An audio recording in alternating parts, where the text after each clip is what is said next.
Oye. Pupu. Kujeni.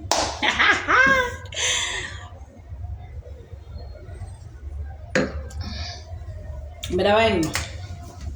Maureen meda wine no. Maureen. Meto tuere. Please tag Lavi. Jibiro ma. Lakini when koroko interfere gi my whatever. Kujeni watu. But then we are doing this for 30 minutes. 30 minutes. People, come.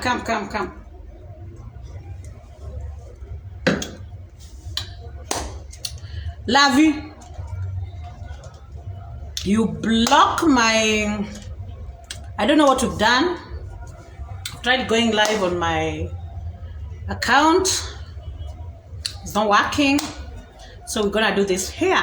Guys, this is my page, Connie Kabarry. You can like it. And you can invite friends and ngoa. Narangela kia say you by the way. Please tag them. Let them come. Let them come.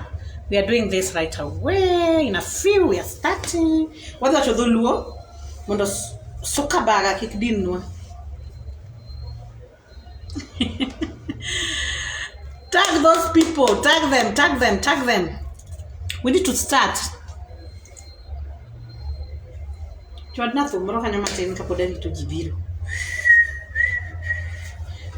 Just watch. Order kayene ngatone yanya. If you try, I block you. All right? The yanya kalavi.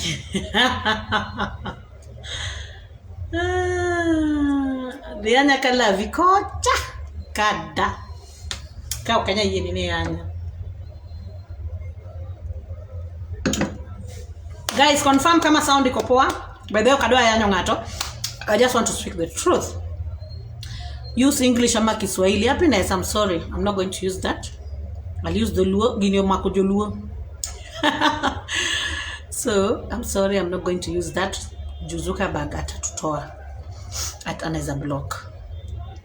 Because we want to say things as they are. Right? Please confirm sound. Kama iko sawa. Sauti tuko poa. Tuko poa sauti. Guy, volume please. Volume onge. Si uko na namba yanji? Ananitafuta mwambie pigie daddy. I'm not going to pick calls. Volume iko sawa people. Volume iko sawa please. Nyaka udawa dawa yawa ina se bloki. The penj meru mano. Mani di penjo meru. Nyaka udawa dawa yawa. Kiki binagi. Don't come to my wall. Nidwaro chako timo. Whatever. Advice. Kido advisor. Advisor inbox. Whoever is advising me here is a pretender. I won't take it. So bring your advices to my inbox. And also you can advise that idiot. All right? Yeah. Lavender kuja live. Let's do this. Come, Lavi.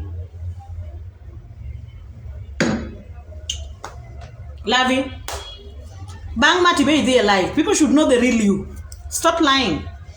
Whatever you're posting for people on Facebook, see where? It's filters. Let us see you, the real you. Kaka koruneno Connie Kabarry. See Angela. See me. Ati dayocha. Ati kiangowa. Ati Angela. Anyway.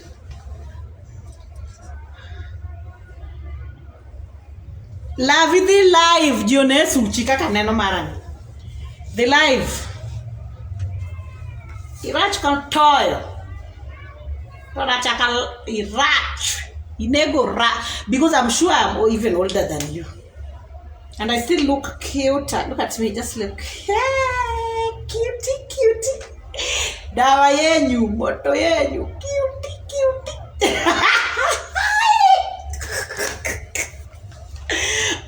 Tukifika 500 we can start, si ndo? Tuko ngapi? Tuko 4. 500 we start. We are already 500.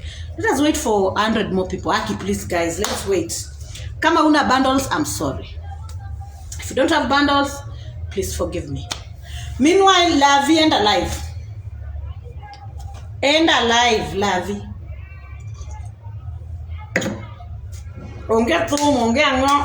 We concentrate. Ukiongea kitu mbaya na kublock. Okay? Na ukikuja hapa kama unataka kujua sana, you come, oh no, you don't come and tell me what to do. Sauti check, mom. Sauti kopoa? No, do I have to bend like this? Muri? No, I'm okay, I'm fine. Ne, ambia Angela, ambie daddy amtumie pesa. I'm live, I can't send the money. Amesemaje? Amesema nikwambie umbaie pesa, umtumie pesa ya nywele. Nimemwambia I can't send. Mwambie daddy amtumie. Zako pondo, I am seeing sauti iko sawa kabisa. Nice. Now let's do this.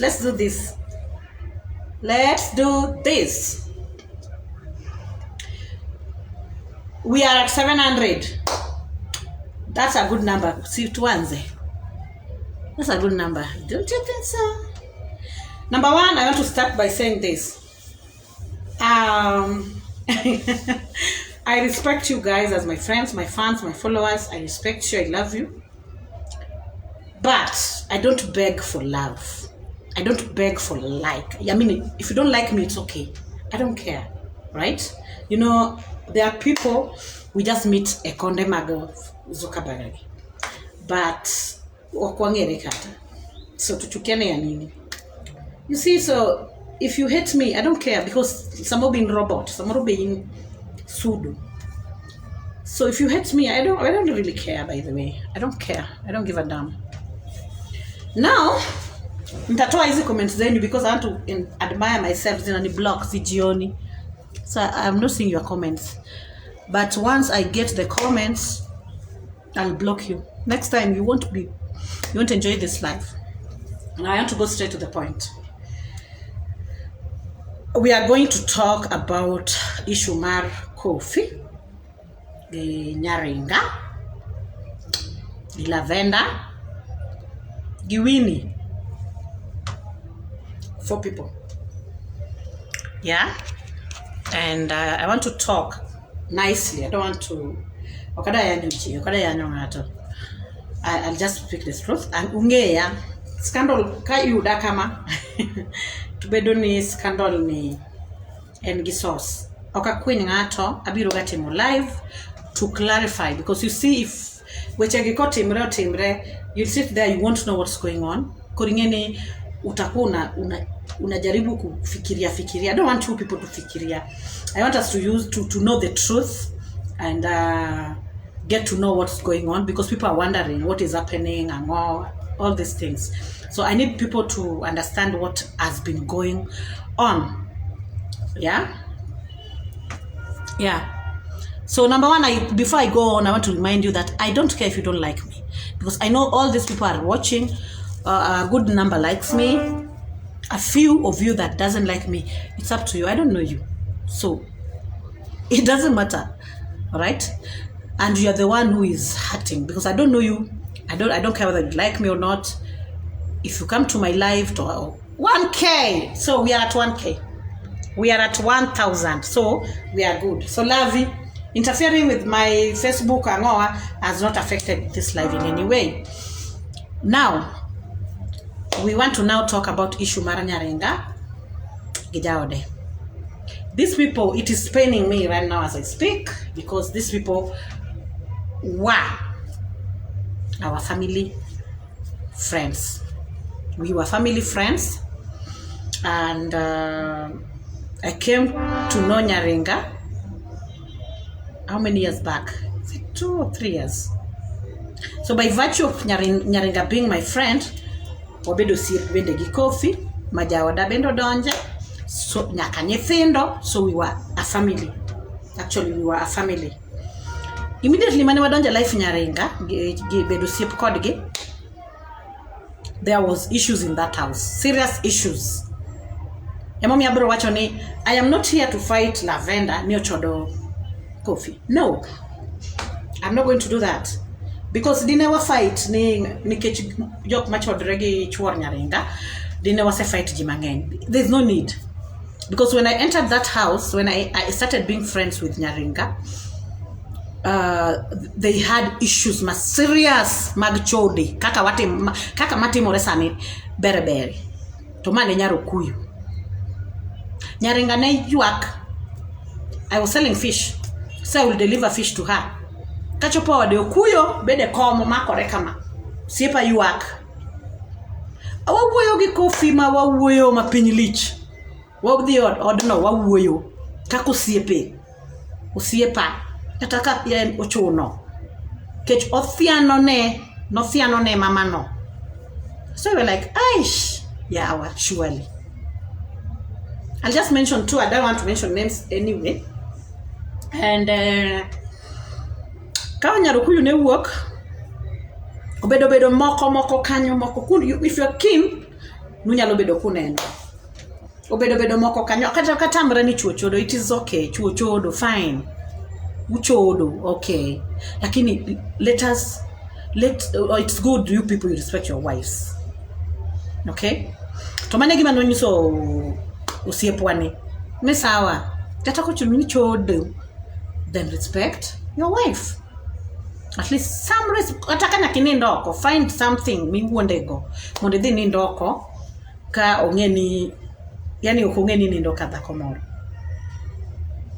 Ochopo chieng' ma onyiso jaode ni kara we adhi ka nyarukuyu mondo adhi akone ni wawere. Bano dhi bonindo chieng' no be kono. So my friend has never been happy. And nyaka ng'eye, she has never been happy in that marriage. But they had 2 kids, small babies. So she was just sticking on. So according to what she told me, because anange Nyaringa ka already odakage bwanani. Kofi to nange chon because Kofi bende odakage Lady Maureen. My Lady Maureen was also my friend. So I knew Kofi before I knew Nyaringa. So that's a fact. I knew Kofi when he was still staying with Lady Maureen. And then later on, Abida Yudoni, Nyaringa, Emakoro Dabi Kofi. So I was like, okay. Then now we became friends. Okay, no bedo friends Nikech Kofi, no bedo friends gi family no because of Nyaringa. So that's why I have to stand with Nyaringa because Nyaringa yosiep, and I used to tell Kofi. It reached a point ma Kofi kono nok dwara because I ananyise diere wange. Wange aparo nuneno kata messages mana kone and anyalo nyise wange. I have audios. But in fact Nyaringa can even sue him. I have audios called go Nyaringa. I have. Abro keto nu or abro keto nu oro kabiketo nu. Audios ka Kofi go Nyaringa yuak ma Nyaringa go we malich to gonyo ne Nyaringa oyecho lep Nyaringa. Jomo sodak od Nyaringa ongeyo that I'm saying the truth. To gimigo ne Nyaringa complain no nindoko.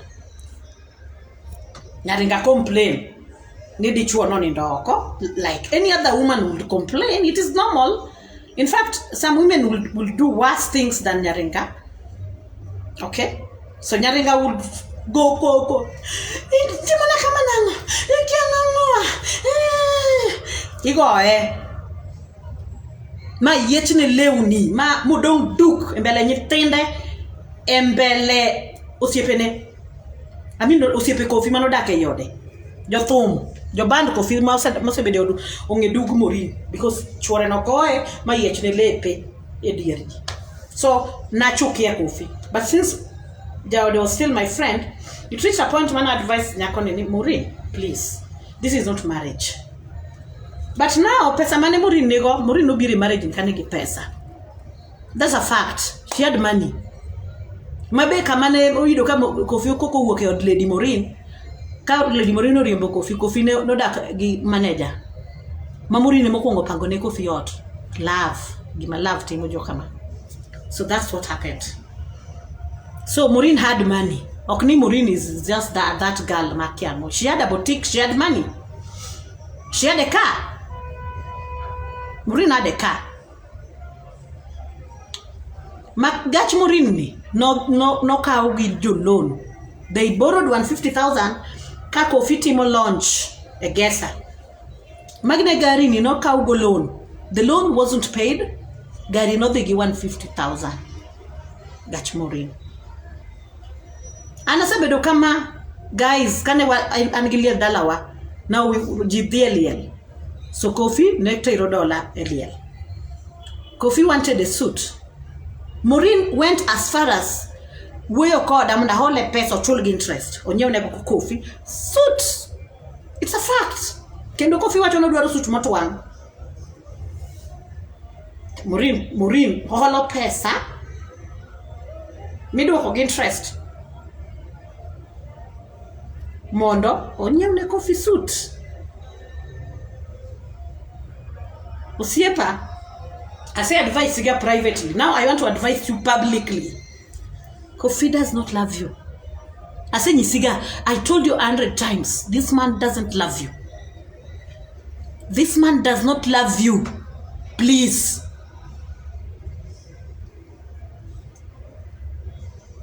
You are better alive. Engima nyithindi.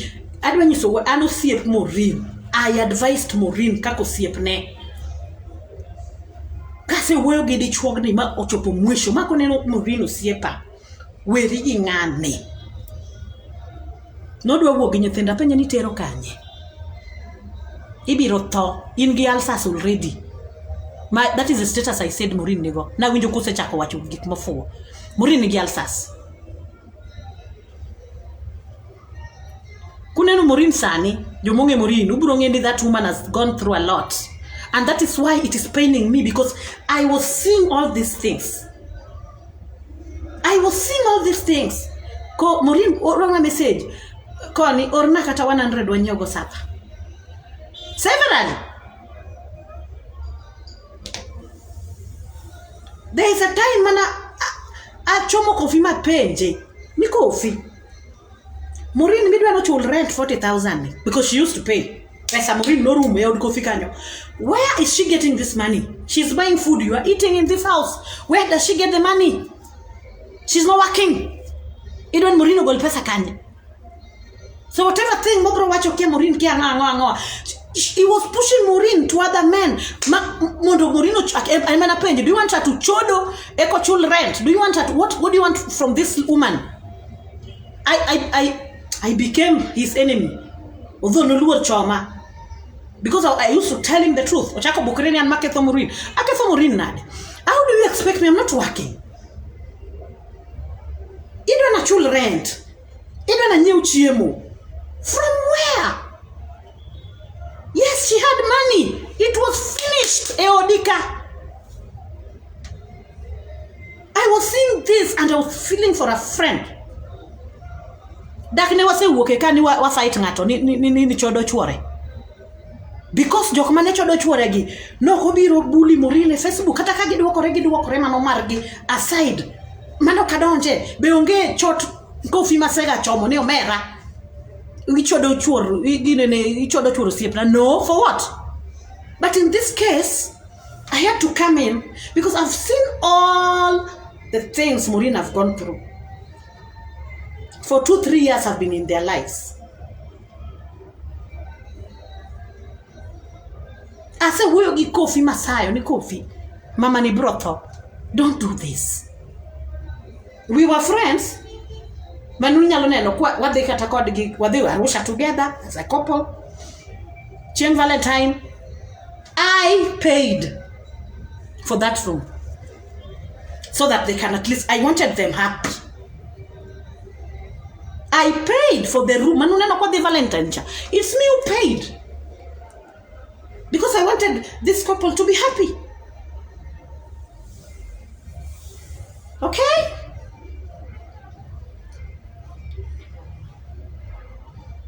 So guys, kuneno ka gini no maka penjo ni Koni odonje nang'o. It is because I say advice Morin osiepe Morin kama mose wuoyo gi Morin. Siepe Morin kama mose wuoyo gi Morin mokono Morin ni owere manok marejo wuogi obiro tho. Not only me. And then finally she listened and she walked out. Because that's what we could have done. Ana neno ka koficha koregi lavender. In fact, case lavender. Now let us come to lavender. Thank you. Let us come to lavender now. I've given you reasons mommy I was hurt. Now when you can go no. Ohodo no. Ne wachoni, I think how many times have you called Morin Niex? Jok maluwo wa they know. Kofi ne luonga gani chiega. Na jaoda. Kabarry luongo Morin ne chiega. Be Morin luongo dola ni be pa. To so lover. Eka hotel ne wadhi for my husband's birthday. Mane wan jiangwen. Mane wa prank ugocha. Ni I have left dollar. I am now with Kofi, which was a prank. You all saw it. And it was in Eka hotel. Makoro ochotu no ne wacho kani ati ni udhige ni riambo ne dola ni dhie cham idhika ginene lavender ki yenyo yengi facts. We don't care if you are dating Kofi. That's no problem. There's no problem with that. Kawe, because is a burden to my friend. If my friend continue living with Kofi, she's going to die. Morin, you will die. That's the truth. Ibota. And dating Kofi is not your beef. And so lavender, bedigi Kofi, lakini Morin has gone through a lot. Werigi Morin. Okawacho ni weri chikiti maber. Okawacho ni werigi Kofi. Werigi Morin. Ne mama lit ne Connie, kwani machwar Connie kuso chwar Morin. Now I will give you details. I want you people to listen because I know there are fools watching this. There are people I respect watching this. I have friends watching this. So now I'm addressing my friends. I want to give you details of how this thing blew up. Kofi kanochako gi lavender. In fact, mane weche lavender wuok. Scandal mane wuok gi jathum cha. Jathum will just forgive me because you people are involved. We'll have to talk about it because we cannot lie. I mean, I don't know how to lie. I speak the truth, man. You like me, you don't like me, I don't care. But I speak the truth. That's how I'm Onyola.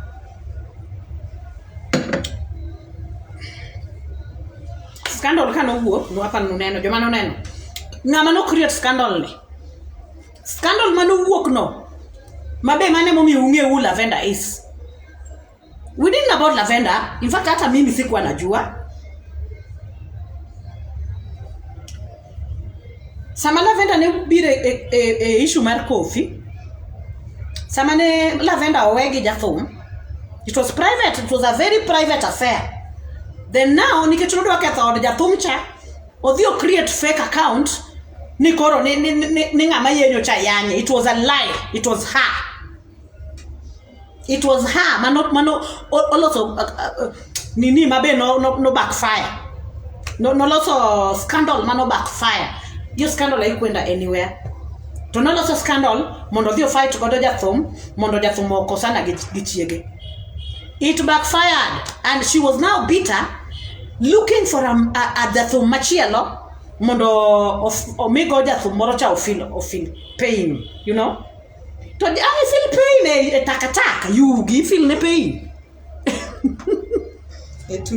Yeah, because you see maybe jathum didn't know ni manya koma chalonade. When he realized jathum wuok gi ngwech obole ping ni pungulu Pangala.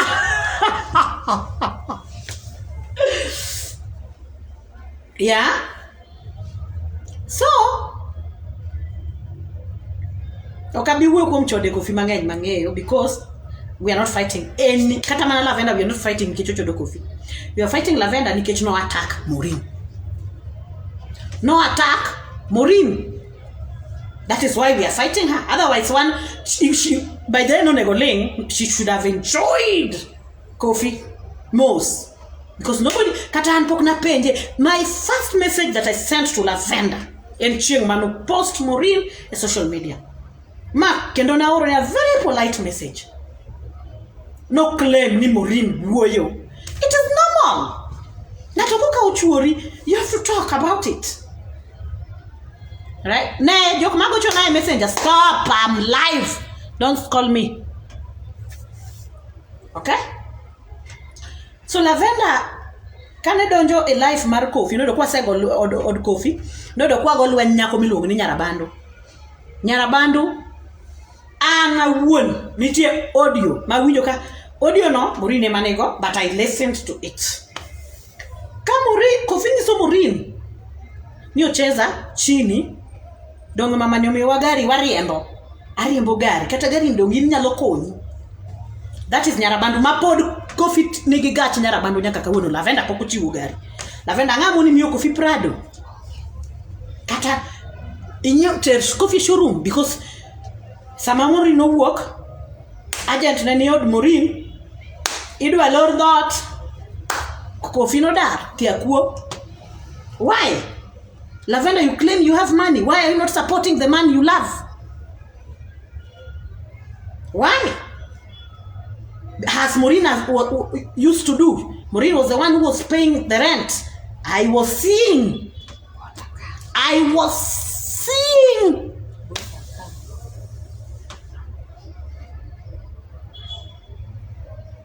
So, sama Maureen no work. Rent ok nya chulre. Osiepa odar, which is okay, that's a good thing. Kok nya chulo rent idhi ma cheaper. That's a good thing. I salute you, Kofi. That was a good thing. So before then, nenti Nyarabando. Dakne wabiro yani Nyarabando Facebook. Dakne wa attack Nyarabando. I've never seen Nyarabando, but I saw the car. I saw the chaff ma Nyarabando ya nyogo chi Kofi. To kendo ka Kofi Maureen complain ne Kofi to Kofi wacho nene into ni manyo ne ango. Nyarabando okanyal weyo mano business partner. That was the response. That was the response. I was there. I was feeling pain. Kaka dhako. Like, hey, siepa. Ochuna. So it was Nyarabando. Then boom. Waneno Lavender. Then what Lavender said, no portray herself as if she has money. She doesn't have any money. Nyako no nge pesa. Jothum yawa. Jothum wachu no githok mane. This idiot does not have money. Yawa, dako ni weketho ute upro neno ka Jothum moro uchako siye kokuro. Yawa Jothum Nyasaye kimiye Jothum pesa juwadu. Jothum yawa.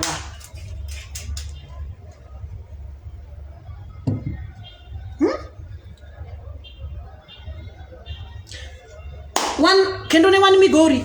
The four of us. They wan Migori. Koro ka wan Migori.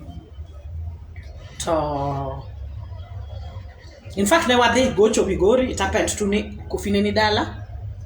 And then Maureen nodong Nairobi. It was on Valentine. I felt sipacha we planned it. Sipacha ni Migori. Tananka gichuora benika. Surely. Let me send her fare. I sent her fare to come without the husband knowing. Kofi no kongeni Maureen biro. But Maureen came. Man one Migori. I run a fare. Maureen biro Migori. It was a surprise. Mama bedo together. Koro en gi Kofi gichuora ne. Be an gichuora. I was trying as much as possible. Can't hear any moment they can share together, you know. I'd rather spend makata chieng no auro ne nyaka Kofi pesa. kaw room maru jaode mauro ni jaode pesa mondo bibi because it was a Valentine and I know my friend loves the husband. So I sent the wife fare obiro wabedo gari mane nitie nikech koro Morin no se give up nen kak nyara bandu ema Kofi ne nigo oyudo ka scandal mar Lavender wuok gi Lavender scandal cha. Now what kind of scandal to Morin wachamo lunch to Morin penjo chuore to kona ne ya kaka nyako ni no se jiportray kachamo tango nyaka Prado. Aparo ni Kofi nyalo manye aparo tapenje ni donga nge chuorano kako seneno ni macha nyako chande japap kama machacha odhi luwe to opimo wiye ni Kofi bing'eyo Lavender ma scandal no mako gi jathum wedu to Kofi dwoko na kiae kala samo dwoko na kiae ni to gisechako orore inbox. Lavender was so desperate. She was looking for any jathum that was available. Jathum ungeyo. You know what I'm talking about, jathum. You know it. Any jathum mane nitie mane nyalo yudore. Lavender was looking for anything in the name of jathum. Mi nyalo yude. Mondo finish ago jathum.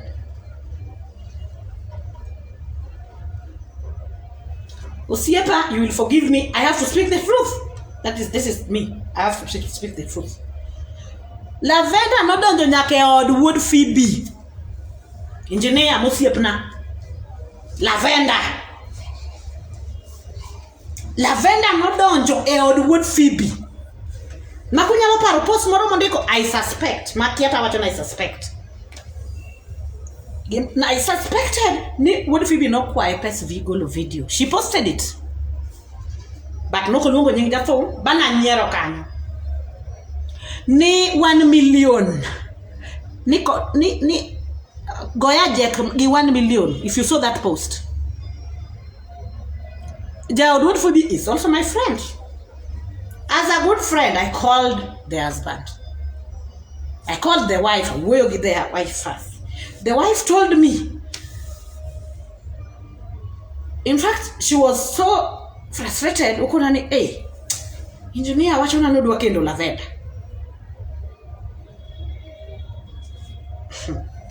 Simple, just forgive me, lakini we need to speak the truth. The truth will set us free. Mapenjo ni I called wood Phoebe myself. Manopo kwa donjo ka Kofi. So this woman also dated wood Phoebe. That is a fact I confirmed with wood Phoebe. I called wood Phoebe. Apenjo wood Phoebe no siepa. Watch my window ni. Is it true? Tony apenjo ni ya dongerach. Lavender ma chiel manene gi jathum waduni idwa chaki ibende idwa chaki ginene. Idonje.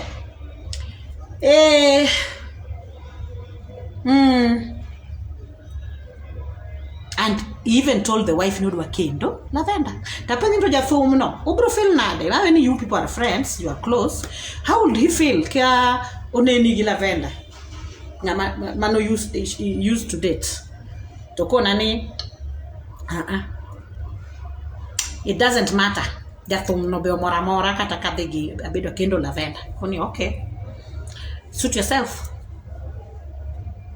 So that's it. Lavender no donjo kanyo be. So aparo ni kane oneno kecho onge pesa. So kane maybe mano koro pacha. Kane baba koro dwaro Jack nikech an okona winjo ni gidhi golo video Dubai ma dhi bedo sponsored gi Lavender. Alafu wacho ni aparo ni kano neno ka koro baba ni dwaro pesa to oruko chako chikore obiro matin obilo jathum nikech ko hinjo ka koro wach pesa biro to chako chikore ka jathum machielo aito Nyasaye wuora dhi olwar mana od osiepna odhi olwar mane od osiepa jowadu matin ni awinjo ka ng'anyo chako ywak Morin osiepa ing'eni Kofi chodore gi lavenda donge nanyisi ni Kofi dhi manyo lavenda gidhi manyore kech mago ang'eyo akoni wach matek manade are you serious ni kaka Morin Kofi koka lavenda koko wuok ka ng'ane cha ni to dong nyok sani nyocha nek no wang'eni ka wuod Phoebe ni kanyo chal mose aye wadane mahero ochopo na she now entered od Kofi. She entered od Kofi. Tawacho ni makoro tek. To koro kano donjo od Kofi oyudo kobiro Kenya ka dak ne wapenjie lavenda dak ne wapenjie Morin koro pressure nego ya osiepa yawa lavenda kiang'ang'o yawa kakone ni yawa Morin beda mos Kofi nyiso Morin ni kipar ni lavenda en moko mitugo koka ma biro goyi Morin onyisa Morin ywak siepa ywak seche go Kofi ni kanje Kempiski koduogo to wacho ni kata chiemo michame otonge to kona niya openjo Kofi ni Kofi pero mainti nindo Kempiski ni okibiye kata ne nyithindo kata gi biskut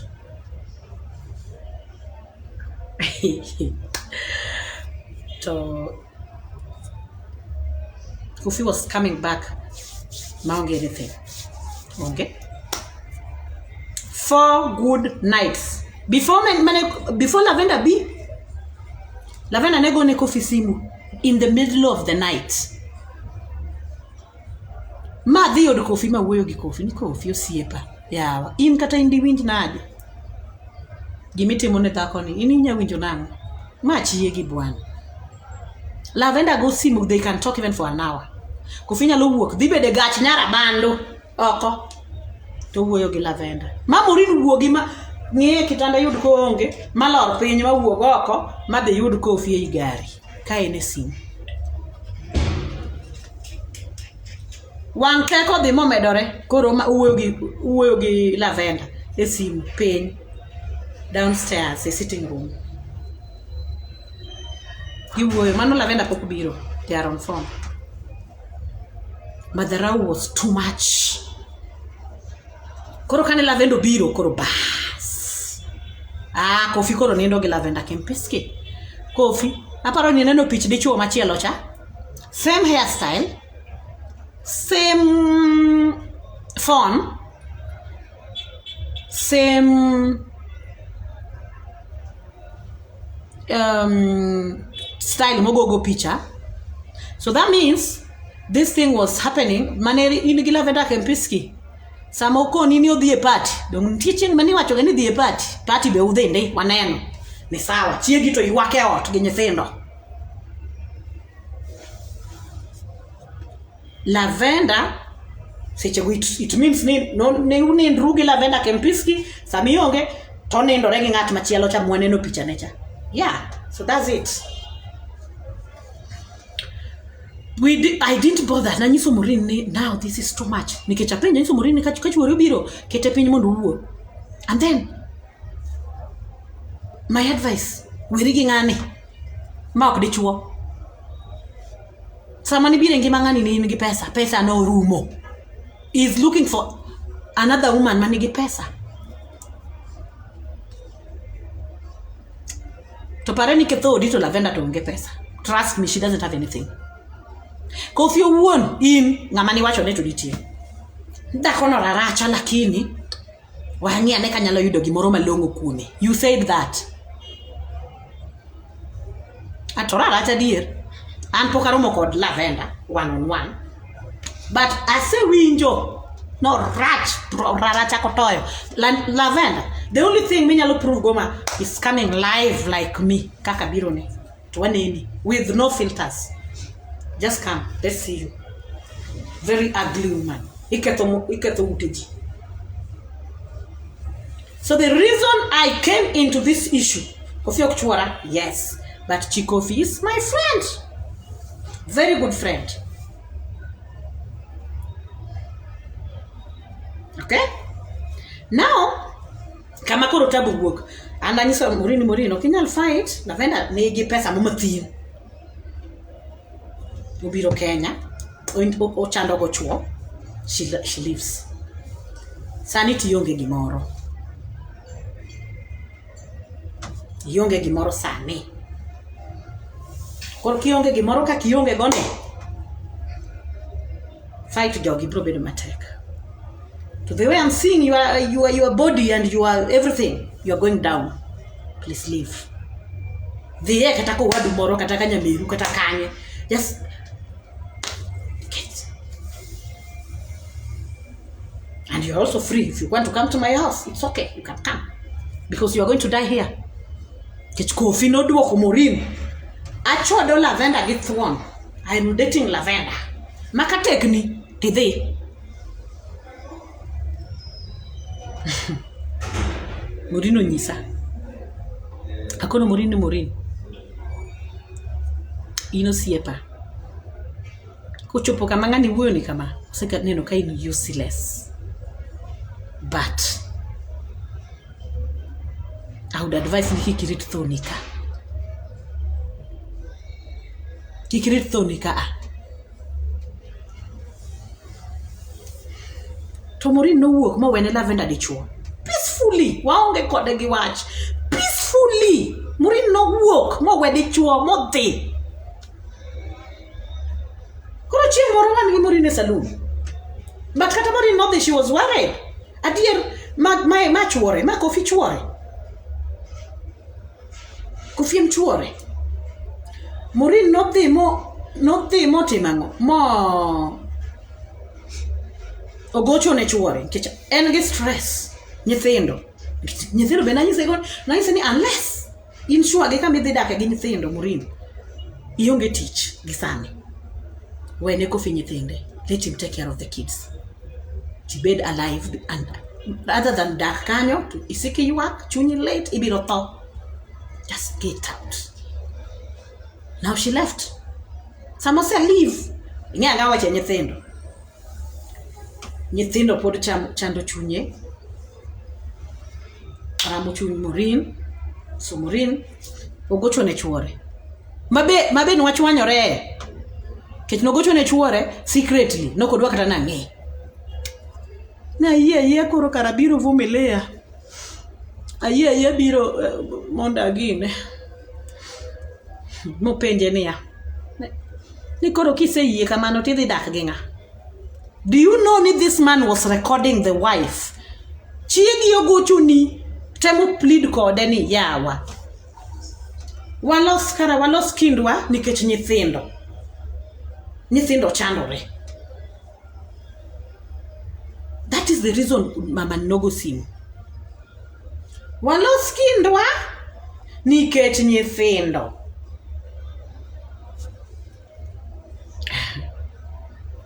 Mama ni record. Dechuo record kaka dhako sae.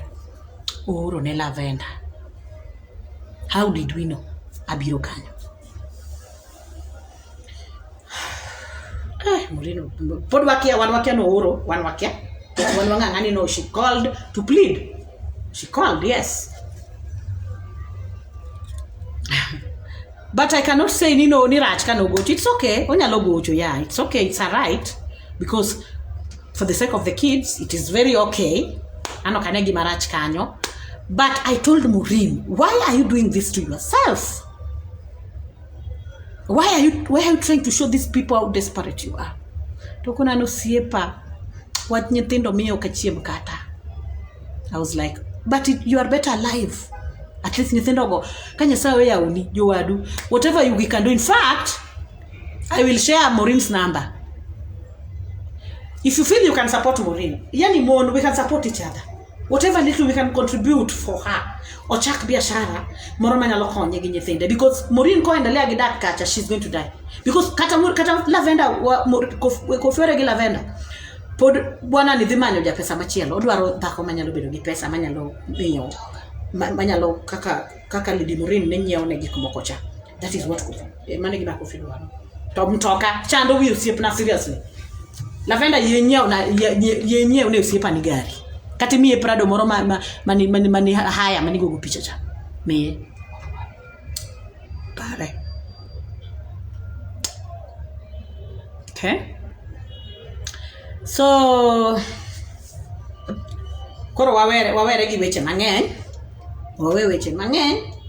Aiso morin okinyal fight mon machuri chode. Churi ni ochot. Okibi fight chuote. Okibi fight chuot mon te mang'ani chodo. So decision is yours. Either decide to live with this man, iye ochodi, tem gigi, or leave. Because he's not going to change. He's not going to change. Engineer Kikiriambe, I called you myself. Kiki watch ni kanyionge. Ingama luoru. Lakini since what do I put things straight? We have to put things straight. Ingama luoru engineer. So it is true. Kata chiegi ni nyiso ni dwa kendo Lavender. It is true, engineer. I called you and you confirmed it. I called you. You confirmed it. And then someone else also confirmed for us. Donge ni oro ne Lavender message ching manondiko ni akia queen of serum of ketho uteji. Engineer wuoyo kodi. Donge ni oro ne message e WhatsApp or whatever. Kikone ni me as your man. Ki portray yourself at jaketho uteji. To kia nango. No duoki nango says a man in a stripping club. You remember that message? Do you remember that message? Kikono Lavender a message. You me as your man. Tokoro ki wacho ni no rini di wuone. Please, stop. Engineer ngama luoro in wanzo kone kubeni bidonje scandals bilagi. Ingama luoro bwana. Weuru we mon ma diaspora gi ketho uteu. Stop it. Okay, if once you're married, stick to your woman. Mon gi bro ketha uteu bro don ka un musumbni because that is what they do. Kake do jato moro ginene gichako gichikore kanyo. Please. Kata in where gika ilage. I called you, engineer, I called you because my friend was involved. And I felt that she was hurting. Mana kaka kuro morin me. I called you siepa mapenji. Mi kona ni yes. Mapenji nto ja thum mano were gocha. Oye, tidua kanango ni the thum dok dware. Na record. Don't let me release the audio. I recorded it. I have it. But I still respect you. Anyway. Now, let's go back. We never attacked Lavender because that was not the right thing to do. Okinya chuno ngato. Ka Lavender mohero, fine. Wegierre era ngesheda. Ana wona wuoyo gi coffee. Messages go poka share kodwa pro share. Mapenje ni coffee Lavender ni. Ya mwa tu ni ketho odi. Siepa. Ya mwa ne ketha odi gi wangi kineno kama. Coffee nethiano proper. Nethiano maber. Macho ni sawa. You said it. Mapenje ni so. Koro uweru aware sawa. Now weche go wawe wan koro onge wacha an ko atema osiepna akone nigi okwanya chuno okwanya ka thol watwego Coffee gi thuon. So what you are going to do is to how to learn kwanya sayo gol ngani e chunyi. You need peace. You'll pick up. So Jowadwa, as we speak, Maureen talk ni Coffee shida en nyithindo koro ware suru nyithindo by at least kwanyalo solo ne gimoro matin kaka friends or if you're touched angeni nitie joma watch kamar very loving and very caring. You feel for Maureen right now. I know there are people who are feeling for her right now as we speak. Nikech kata kana biro kelo nukets mar Lady Maureen ka you people contributed for Lady Maureen. It's unfortunate ni not May her soul rest in peace. Now, Maureen, Tani, what we can do to this girl, we can contribute something for her as friends so that she can start a business. That is what, if you feel like helping Maureen, that is how you can help. That is how you can help Maureen. Okay? That is the only way out we can help this girl. Because oonge gichuore, oonge ode, nyithindo ni kanyo kudhi kata school. Nyithindo, kudwa wacho gik momiyo this thing was paining me. Nyithindo ni kanyo, nyithindo go kudhi school. Lavender, chul na nyithiko fees. You're their stepmother now. Please, support this man if you truly love him. Support him. Like Maureen was doing. Okay, watch now. It is true, Nitho.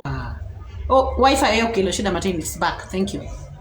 So, guys, now, one give Maureen a saloon. Watch, kama watch liwe mwoche. One give Maureen a saloon. Then I'll see a Lavender walks in. I will not mention name, but I must to speak the truth, because the truth will set everybody free. The truth will set all of us free. For one give Lavender, one give Maureen is saloon. Kama koro luenye ni wuoke. I don't wish kama luenye wuok. Kama luenye ni wuoke. I was there. Tiyen already nasenge oni Lavender no oro kofi mondo won chi kofi. Mondo won Maureen. Ni ka Maureen owuoyo to biro moko ne scandal. So I was waiting for this scandal and boom, scandal obiro, and I'm here with it.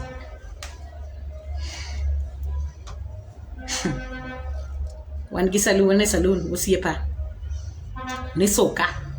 She was there with me. Then this friend comes in. Ka friend ni usibiro.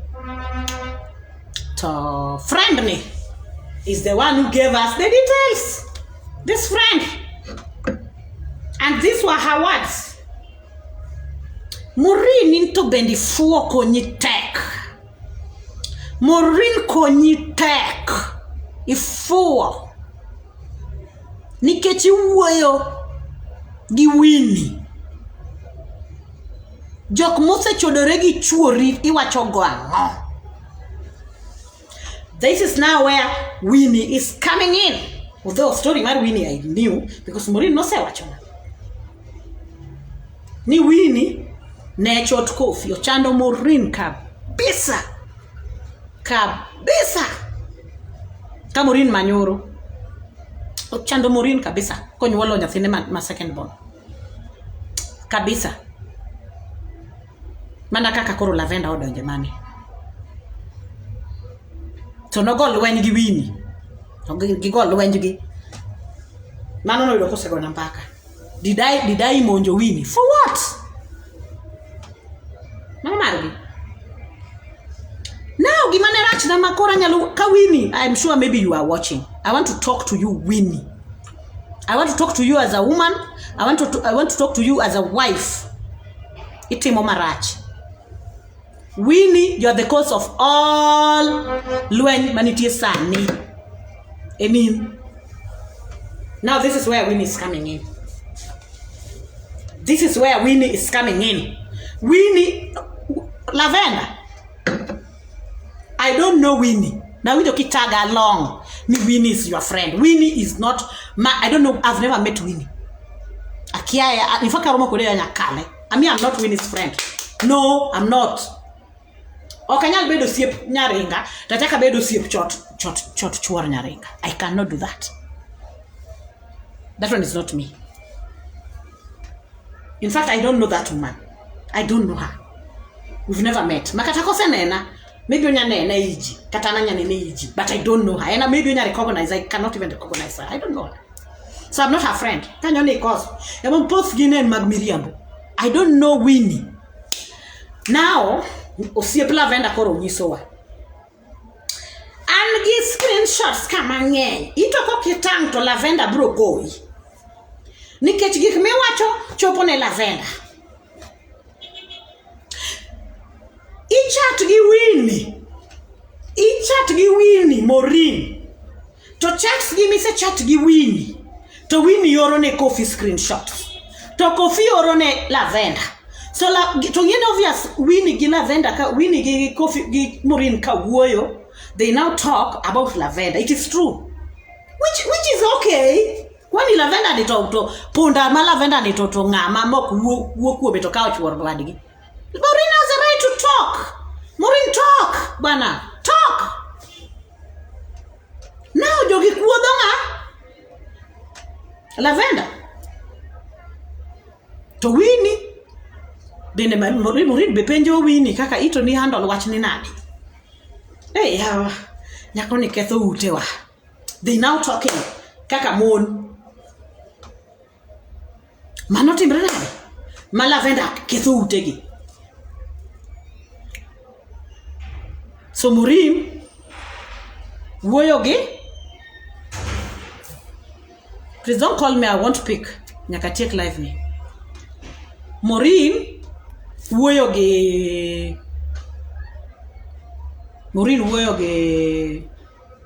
Winnie. Mano margi as friends.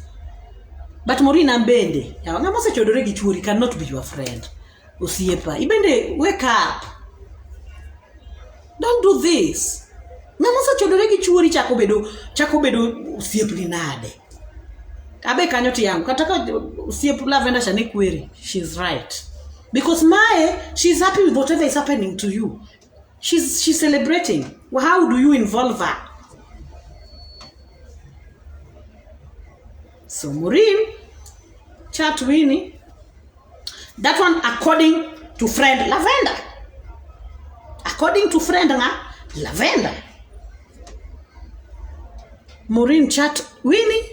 Winnie screenshot the chats. Magi chat gi Winnie gi Chikofi. Toka out screenshots gi to oro ne coffee because they have a thing. Oro ne coffee. Kosa oro ne coffee. To coffee oro ne Lavender. Mondo los go era. Oro ne Lavender. Oro ne Lavender kama Maureen wuoyo kuom Lavender. Maureen to chiege. To Maureen wuoyo kuom Lavender. To oro messages. Machiege. Owacho gi chot ne moro. To go choko messages ma gisewacho. To oro ne chot ne masa no loso go era mondo nyiew ne otere e showroom. Really? Coffee. Ede maracho sipa. Ede maracho. It is not done like that. Tawinjo tie wach. To kanye kama nwang'e bende ni this woman does not have money. Kanyo nwang'e wach no. Because no konwa ne ya. Ni mama ni is a single mother ma sirikal ema konyo Norway. Single mother. Sirikal ema konyo Norway kacha. She doesn't have money. She doesn't have money. Sirikal ema konyo. Am I lying?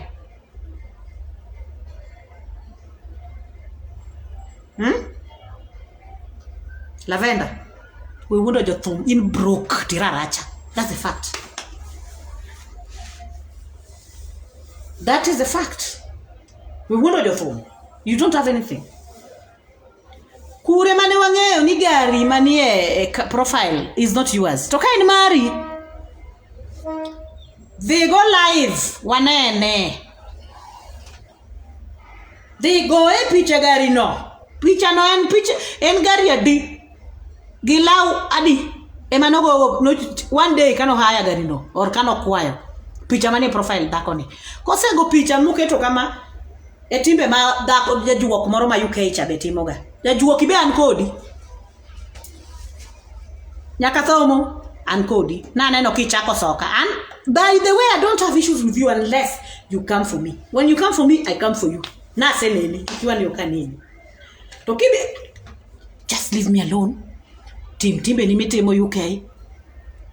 That's your life. Abe wea. Lakini kimanya iyuda.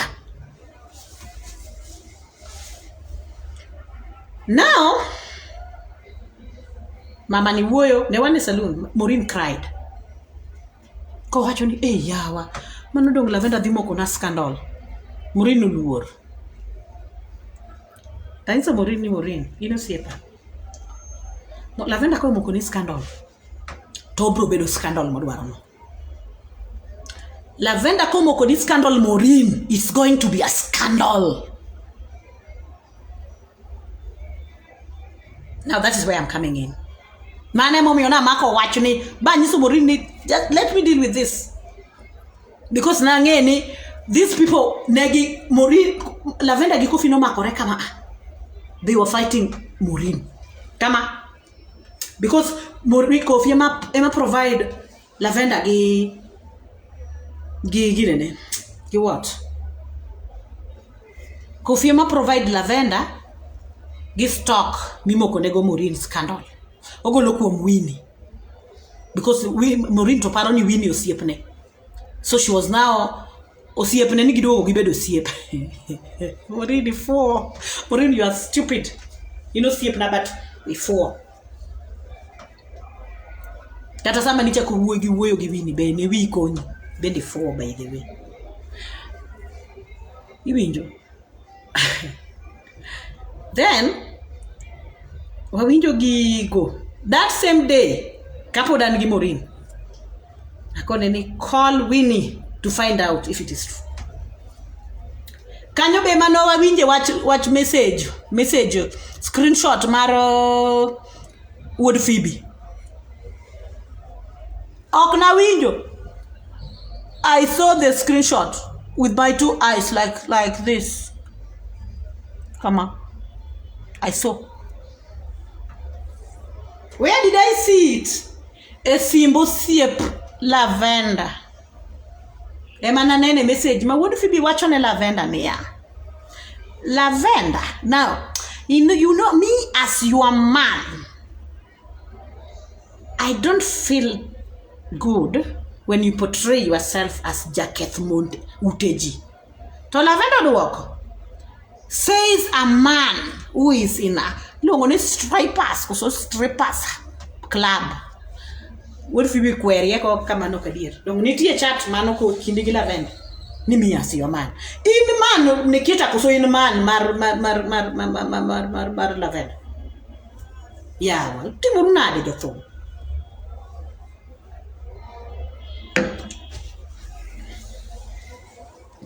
Okay? So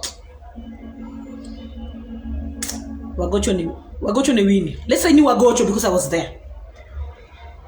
I was there. Get gino timore.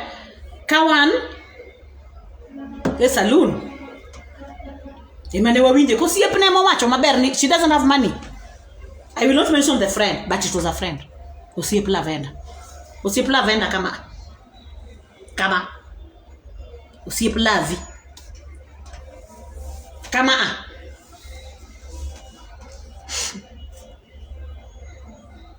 mo wacho ni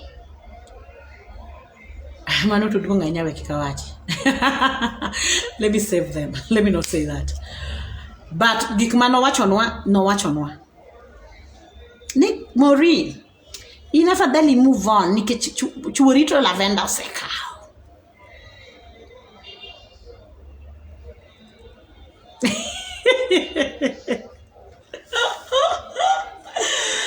Hey, thanks Maureen. Koro mata be gima ko kauto rami. Wachana nayo iende kabisa. Iende.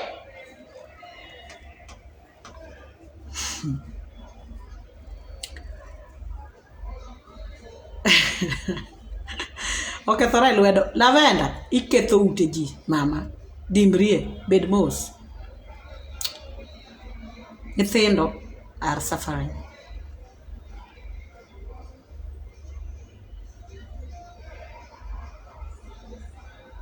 So Winnie, gimitimo rach. In mikelo lweny ni. Because Winnie sama nigoni simu mane Omari nogoni intentionally recording you. Kwa hivyo semeji mazako pondo ikoni dok ne wini sijui kia ng'ang'o. No, please, yuora ingama luoro semecha chiel kende zako pondo. Don't dok ne richo nyaka chom ter kama head on. Take you the solution. That audio is real. Makata Lavender ne sungore ko paro ni akia audio. Ni wini musiepni ni bendaki wuoye ko chodo chuoro siepni. Kia audio no kiwinjo. I listened to the audio to the call. Simuno nogo kantie. Mogochni wini, Murino gocho ni wini. Mopenjo wini, osiepa, nawe ni sewiri gi chuora. Obedo nadi kendo kaka gik ma wacho kodi. Kawe ni no siepna tichaki kawi ioro ne Kofi.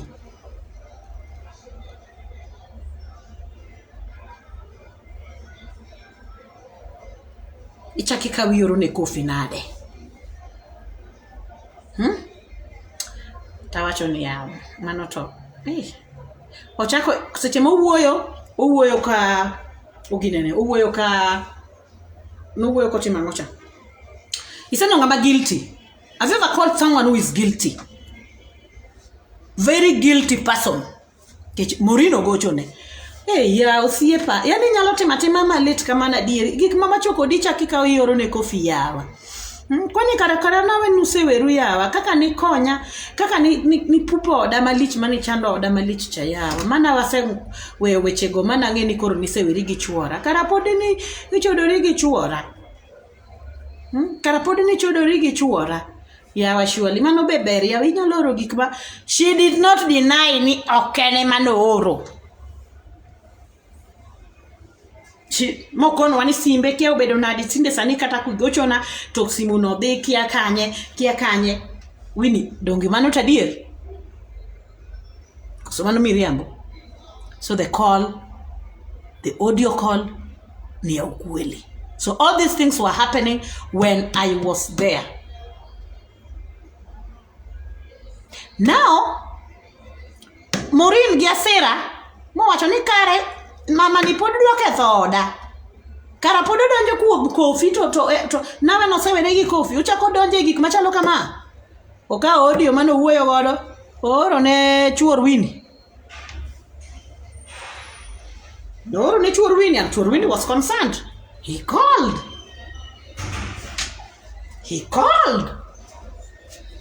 Chuor wini called Morin. Mo wacho nani? Tell me about it. I was there.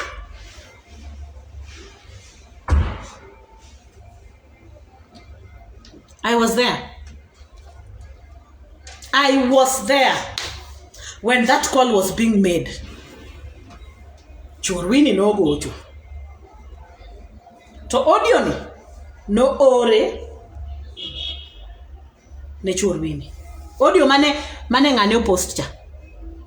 Audio mane Lavender post. In audio mano or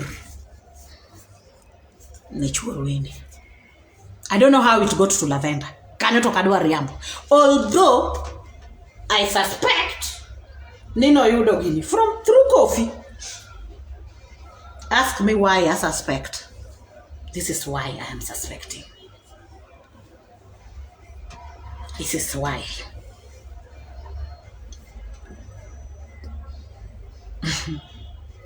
Kofi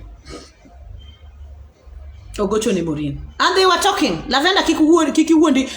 Dako gini chuo bende dok ni donja enya Lavender. These people were talking. Makata sama ne Kofi odar. Onyiso Morin odhi one kaka kwalone mattress e ot kama ne ogolor gik moko. They were talking. Daki nyiew ne Kofi mattress bwana. They were talking. Maja uba mane Kofi oro mondo ka mattress sama ne olor jogeto dagi ni ok ginyal daro gik moko. Morin went to help. Ni mondo at least nyithindo yud kama ninde. To Lavender to in gi pesa. In mudosi. Why would my man suffer if I have money? I can't let my man suffer if I have money. I cannot let my man suffer if I have money. Koro kama wach ni wuoke. Momiyo we suspected Kofi gochone Morin. Mano that same day ma Lavendo post ni Monario odwa yawo scandal ni Monario and the boy scandal Lavenda anyalo yanyi nyaka od pieri maiye guok. Ano kinya boy scandal by the way. Lavenda, you are nothing. And by the way, not even only you. Anybody, you know me. Guys, you know me. You cannot intimidate me with scandal. Because all I know, I am a clean woman. Yes, I am very straightforward. I am a very straightforward woman. If Romano scandal, what you can do, you can body shame me. And I'm still beautiful than you are. And you still have guts to body shame me. It's okay. Be alive, you go near Racha ni. Kirach kotoyo, Rach ka chef. Nakono Racha ni ubro nene chemo. Rach ma to onge pesa. She can only afford a bureau, maybe a credit card. I will only get you a credit card. And not only Lavenda, more diaspora, majority of them, not all, Timon diaspora are who are good women. Gine magim keto ute jothum Kenya ka. Especially Jothum. Kenya mumu dwaro kum Jothum. And Jothum, let me ya uiti Jothum, ya wa Jothum. Monde diaspora gibro keto ute u. Where uri monde diaspora gionge pesa nitie ma osiepe na ma ose wuoyo koda. Tire musiepe na mose wuoyo koda monde diaspora who are my friends that they really work hard. They struggle in diaspora. Bills temanegogi. They don't have money. So moko muneno kendo gini joka wachona. Moko muneno biro to timore nu kage. Wathagore kocha mun Kenya gi winjo maber. Mondo diaspora. Ya wajothum jowadu. Chamura chama matin menya saw miyu gi jaudi. At least empower your wife. Yud ne chiegi gimo matino chako biashara moro. Thum ok ongere by the way. Thum nigi ndalone, it is true. So you get your wife something to do. Mondo we bedo gitama yawa. Because you people are going to I don't know how to put it.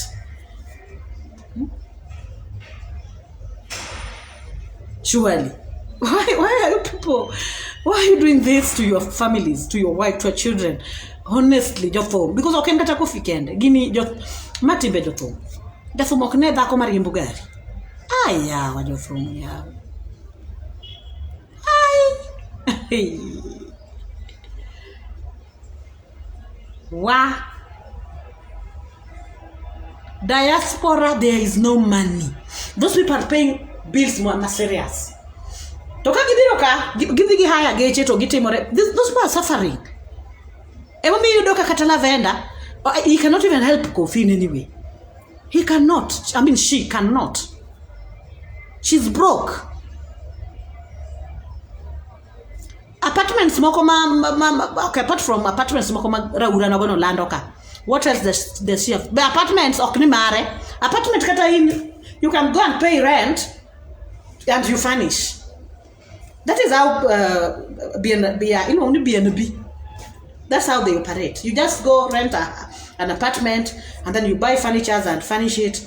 Then koro jibiro mtoka you do pesa no and you pay. Mabe du nyalo rumo makata ngato koni nde udino. So that is not business anyway. It is business okay, lakini it's not sustainable. There's no guarantee ni brodo jama bobiro nindo ya apartment ni ati fully booked to lundi tag no evidence. Nonsense. Kose ka odhi haya gari ogoe picho kete profile. Jothum koro tho kuro ni pesa nika pesa onge. Ngani mama ni onge pesa oketho weketho uteu. Ya wajoto Kofi. Mama ni mar Kofi to sekethore. I'm just talking in case owe Kofi obro chikore kuom Jothum machielo. So Jothum, please. Gini mokuongo rawacha. Gini be mokuongo siepne machielo no nyiso ni ya en gi problem gire golo tutu. Ano kariambo ga. In fact when I'm posting things I think I'm not gonna care ya. Because I'll only say what is true. I don't know how to lie. I'll speak the truth. I'll always speak the truth. Issue mar blow job no winjo ka wacho. Ene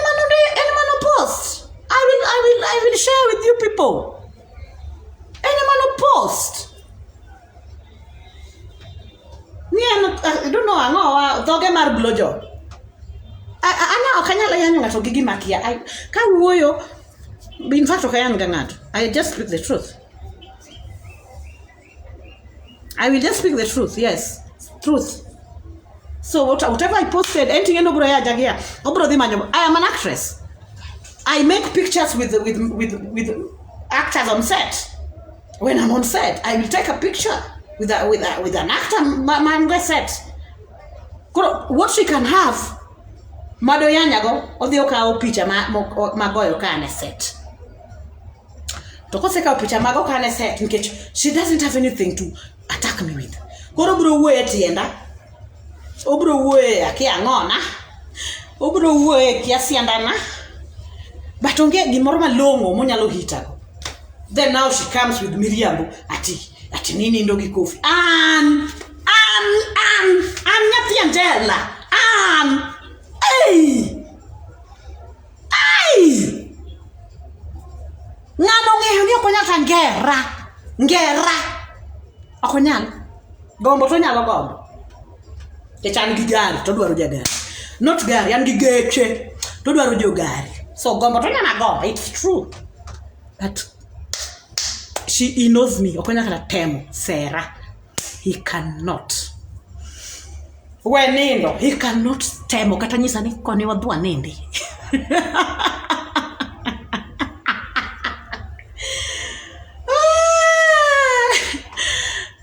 Hey, yeah. Anya Richard. Kofi. And me. Lavenda ni watch me doing ma. Ni watch me doing seriously. Kill evidence. Mana yani me doing seriously. How do you say that? How?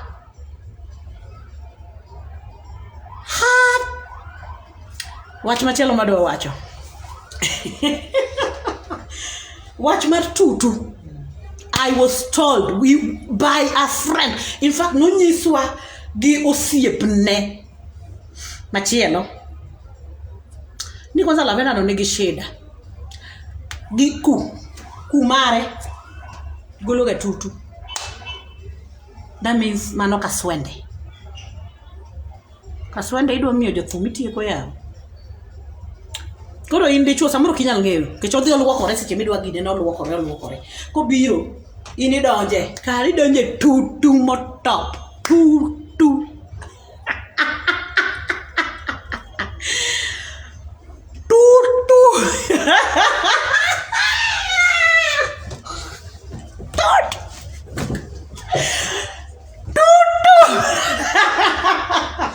Lavenda be live. Kunya. Ere idaki se join live naka.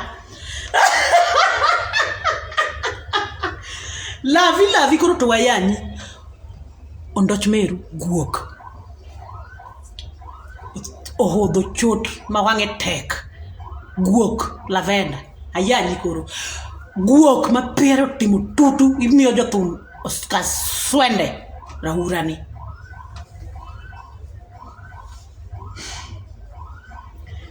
Let me remind you, Lavenda. Lavenda, let me remind you. No ka ataki. Samosiep nine the live. She was attacking my friend. I even talked to her man said, please. Osiepa ni stress. Please don't do this to her. Don't do this. Osiepni na donja inbox ma wuoyo kode, please. She promised me away. I talked to her. Please don't do it. Don't do it. Idi nego mama ni yawa. Kikitim. Ati nini, you attacked me on my friend's live video. Yes, I attacked you. I didn't attack you. I told you, we're reading manyaringa. Oseka ochuore, odwara ngokendo kuom mama no. I mean, those were my words. I didn't attack you. I else do you want from that woman? Have the man. In fact, cow mama no. Cow dichuo, I mean, cow dichuo no kabisa they go because Nyasaye mondo wachokre uruwale muru Nyasaye mondo ogol jothum bendo ero yath. Jothum era juoke. Da wacho mang'eny lakini adwa weya. Lakini pod kusoka tabiro wacho. Kusoka. Coffee bedi lavender mos lakini we uru miyo Maureen stress. Gimomi wan ka and because ne attack Maureen, otherwise one wonge kudugi shida dhiti muru gik motimogo, there's no problem. But why would you bully Maureen? Do you want to kill her? Do you want to kill Maureen? Is that what you want? This woman is already stressed. This woman are depressed because of her children. Then you still have guts. Post guok malavenda ni mot. Ubro you don't need. She talked. No post target Maureen. O post target Maureen. Kaka dwa yao ne mon moko akeni wakwanga many pesa. Kwani paro ni min gidhogi minyalo yenyo? Who are you? You're just an idiot. You're just a useless woman. Yani midonjo kuome gi taka mora mani gigine. You're just one useless idiot. Ineno chot mora ura mafo. To Kofi bende wase wacho ni kawi dhigo. Gima kike stop bullying Maureen. Beauty Ruth. Kendrauru. But were urugi Maureen. Mano kende, were urugi Maureen. Kati winyi ni Maureen wachango. Luenyi ni wuoke e messages mane lavendo nen. Ka Maureen wuoyo gi win. To magi messages ma Kofi moro ne lavender. Emo trigger lavender to biro e Facebook mondo yen oyany go Maureen. Ni para bro leng na bro we. I will not let you do this. I will not let you do it. I will not. I will not let you. In fact, poda choko data ni maber. I will come back. Ma podonge gi mawacho. In fact, I was just letting my friends know what is going on because people are wondering what is happening. What is going on? I am here to let people know what is happening. Niko ni paro ne kibro nyuanda ichuth. Ya wakata ken chodo. Anyale chodo ngat mabere. Oh, come on, Nyuanda, no? Aye. How?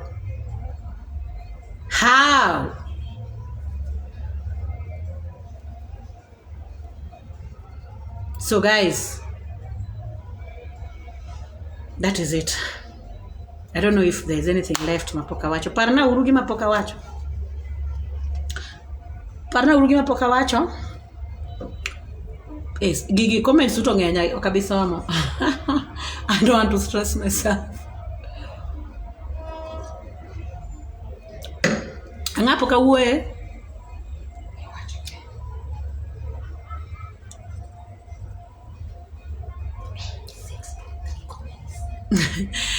Adwaro Lavender be live gigari manie profile nicha. No santa ngini nyalo dhi chake haya. Mi wakata pichni mokadeka ngwena beach mi go gigari no mopogore gi lewni mopogore. Mi wae wane.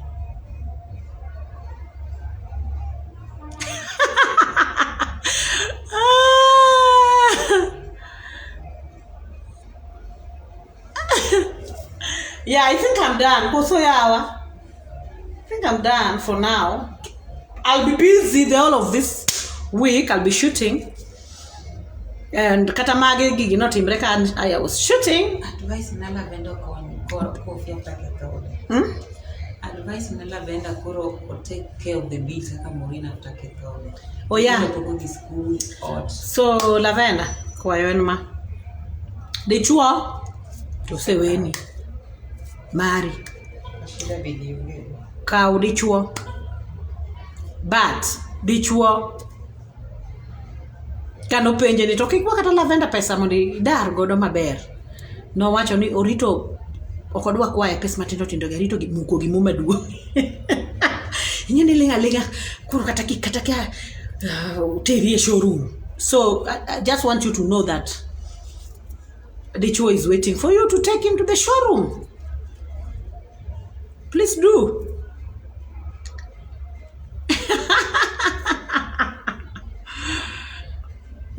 Please do this. Now I want to wewe na mogik. Wewe na mogik. Maureen. No siepa. Kendaeri. You are more than a friend. You're like a sister to me. You're like a sister to me, Maureen. Please. Please, Maureen. Please. Kiwinja. Ionge dichuo, Maureen. You will die. Ki continue dagi, Maureen. Gibwanano. To kapo no ni okiwinji. I will not advise you. I'll only advise. I will not force you. I will not do anything. But angeni bro wacho any advice ni very gichuri. Yes. Katana we.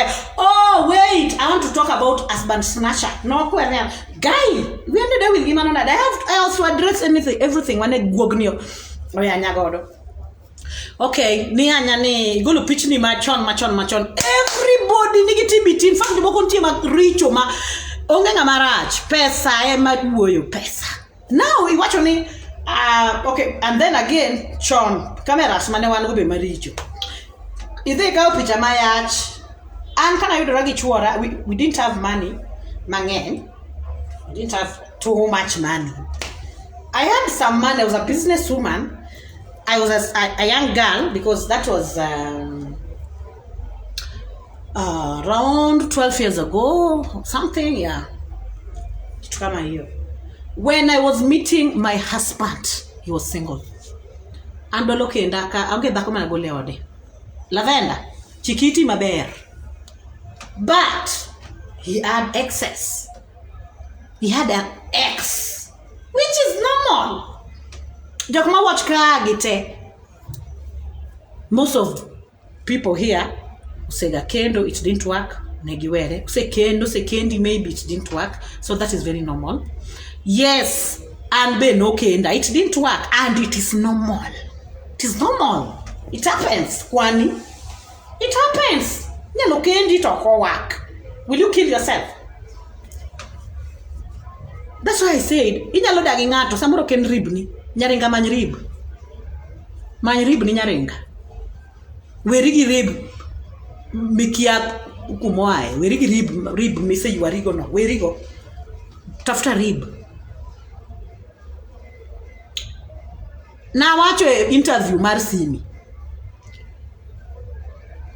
dhako mane nigi lave gi chuora donge noko wak. I was not in the picture. I'm not the reason they separated. I am not. I then met my husband. Then we started life. And then I went he wasn't my rib. I no can rib na. It is okay. Those are the facts. So it doesn't mean kitemo dagingato nikoro nyakitho kanyo. If it's not working, it's not working. If it's not working, it is not working. Leave it. You don't have to die. Why should you die? Leave. I left. And I made a right choice. I made a right decision for leaving my first marriage. It was a very wise decision that I made. And ongenga makia. No say anago. So kik yenyo kela yani mo winjore.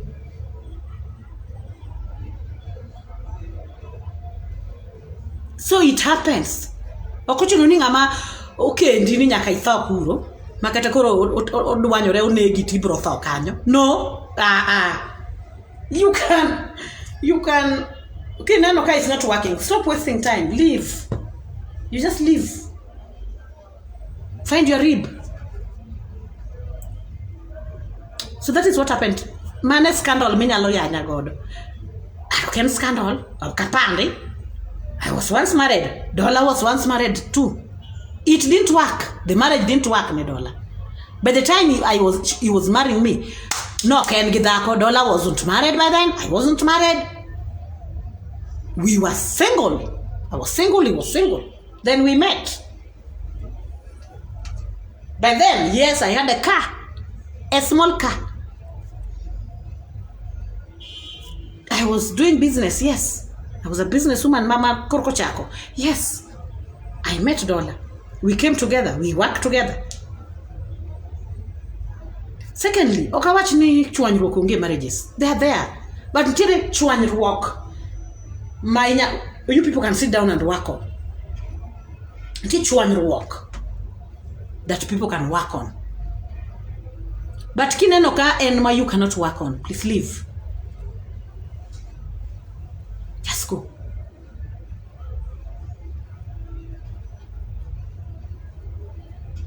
If it's not working, it is not working. That's it. So, and someone aromogi Dollar. No, doka chi dollar. I will not talk. I will not talk about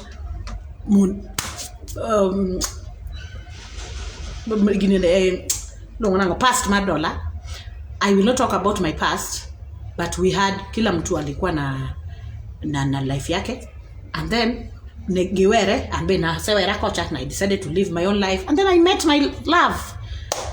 And I will not say that we don't have issues. We might have issues. It's normal in marriages, but okmar chode. To an kana donjo gitangera gmurin. Murin ode kanyo nena ga issue lwen chode. Kofyo ndoko. Kyote mangowa. Kia ngowa. En ywak motimre marach. So, parona sim you pacha senyu so. Now, cut to your coin, you keep to paint your canyon parting shot. Now, this is a parting shot. Undoma watchka. I don't care of what you think. I don't care of your opinion. I don't give a damn. I don't care. Kiera, aeri. Ko kiera, o kaeri. And such is life. Kuso. Kiera. Amba eri, ko kiera mbo kaeri, okichuna, kwenda huko. Harriet, can we be friends? Yeah, we can be friends. Why not? We can be very good friends. But si tumemaliza hii story. Any other thing before I leave? A date, by the way, kinya shoot ma serious. Tangane?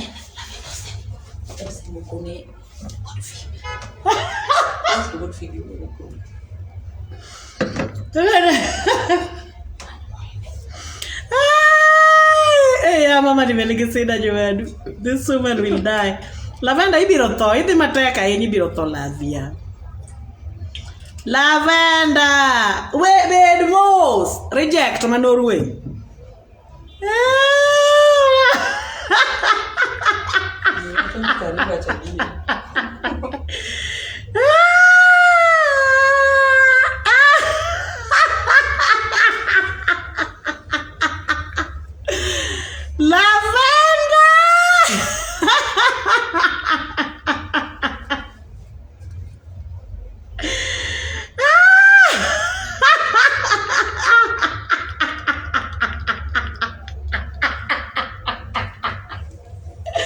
Lavenda, where you want Phoebe? Lavenda! I really go because I'm going to you want Phoebe. Lavenda!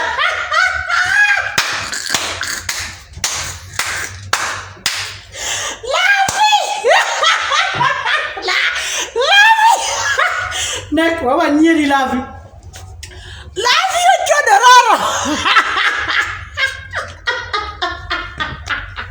Yeah, just some go to sing your church near Sayo. We are kicking on the scandal. Just lakini. What I know, Lavi, kata in. Chuoro siepta oko heri. Gofi doesn't love you. Gofi no. Gofi no neno brat.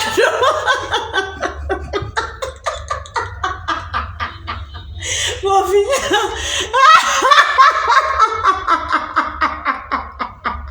Era kaki ad.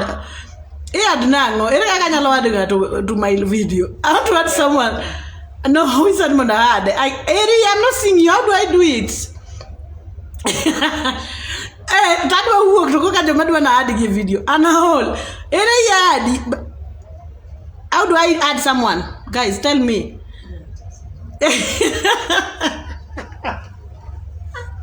Lavi, please, for remorse, Pangarus. Do a pesa rus. Get the chuangego. Man pesa.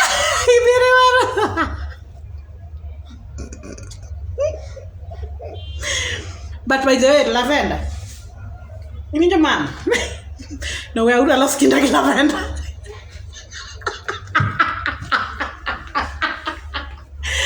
We are lost skin like a single mother of Norway. Single mother of Norway.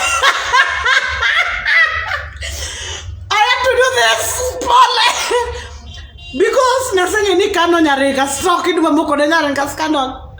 I said scandal not the not only Yarenga, but you people must suffer in this scandal. Don't you know? Kidamoko got a scandal. They begin to see up now. Be careful.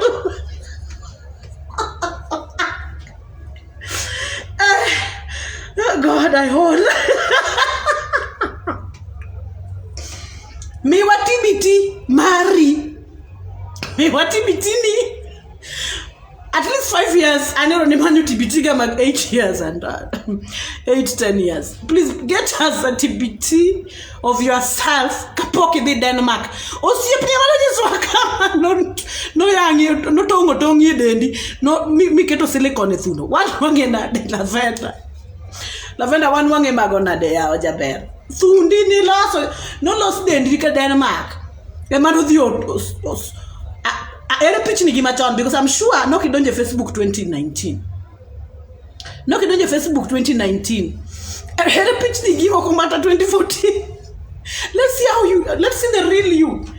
Let's see the real you mapoko team ne surgery. Let's see the you, the real you. Tango thundi ma 2014 Lavender. Lavender be live. Be live. Kama neni we kitimo scandal mag keto picha. Picha inyalo losi. Let us see your face. Awinjo ni nego rach. Lavender rach. Anto scandal kikibuogago. I am clean. I mean clean. So scandal daki buogago nyarajela. Buoga is something else. Woga get something else, and now this is me. I don't care if you like me, if you hate me. Ati utija mateka chamu chime order in the order. That's it. So give me time now, siepa. Give me time now, lavi. One wangena ni surgery ni timo Denmark. Ko one wangena. Lavi wan wange nade nitie nyathini moran dogir gi nyathi ma janeko machuo nindo nyamo kuondgi daki pesa nigi daki thiedh go nyathi lavi dogir gi lavi wek yenyu maonge facts get facts koro biyen okay mbwak ni whoever have raura okabi fully just give me the facts because we must nyakwarie guogni nyaka warie guok nyaka rie mobedne guok nyaka warie okinyal bukori ni chodo jothum then yanyo mondegi no that one is not allowed yanyo wini kimwach ni chikori kuom nyarenga tin mi chodori gi chwogi idiot stop you are an idiot guok mofuo ma wange tek stupid woman ifuo idhako maraura ifuon lavender you're stupid. And then you want to give fake life. You don't have money. Idhi ketho ode to gimi bro konye go to onge. Anyiso uka ku winjo ni gima mama ni bro konyo go kofi onge. Kofi to manyo dhako manigi pesa. Kengeni ni dhako manigi pesa ma mi feel ni nyalo dhi mondo kofi ukendi kech pesa ni dhi kanyo ukendi because ochodororo ni to onge pesa. Kofi man moro ka pesa onge osiepa. Igama osiepa ni aluoro, by the way, I respect you, yeah. But man dhako moro manigi pesa ma kech angeni pesa ni dwaro ma onge go. She doesn't have. Lavenda nyiswa koro ngama no kwai 1 million chanen kofi koso nen wuod Phoebe nen nga ngama no kwai. Lavenda wach no dear, just be honest. Wugo ki wach no dear. Lavenda, come out and tell us. Come out, let us know the truth. As stupid as you are, ati wuod Phoebe no tiyo kodi mondo dhi hat ni mondo dho hat neketa. Why must it be you? Ango min menya idwa to tiko di mondo hat dhako wadu. Why you? Why should it be you? Nikech ine jaket outeji. It said that it didn't get out Wuod Phoebe. Wuod Phoebe and the wife had issues because of you. This stupid woman.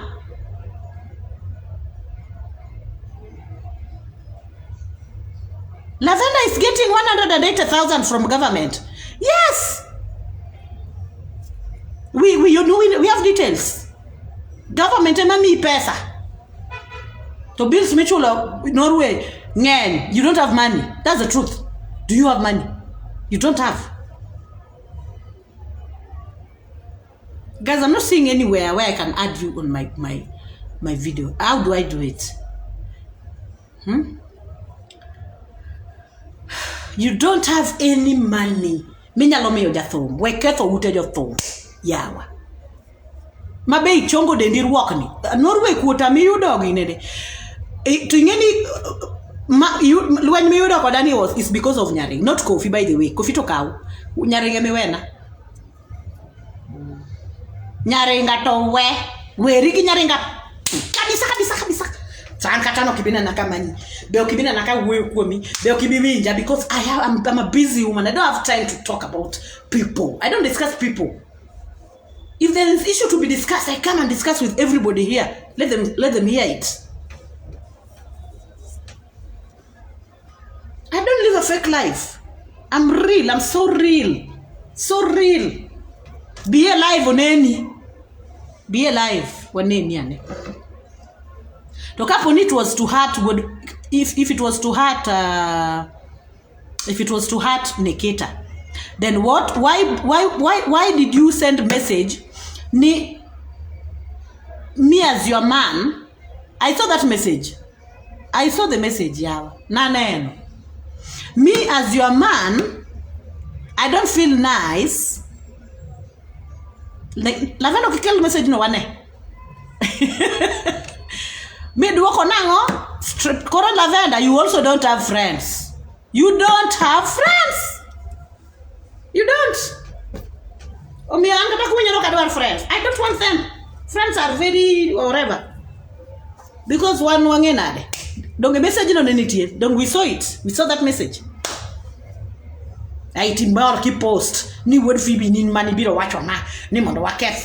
Mondo wa hat Nikita. Really? Why you? Dak no biro nyisa mondo wat Nikita kare.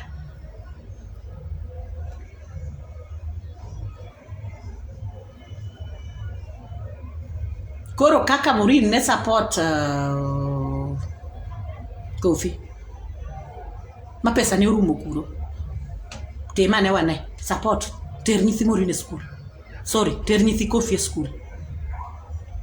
Kaka their stepmother.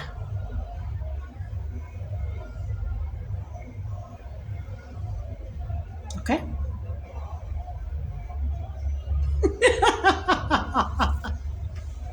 Yeah. 3,000 watching. 3,000. You see, people wanted to know the truth. 7-point-something comments. 7-point-something comments. I'm going to sudo moko mano loso ya nyagukuru. But it's okay.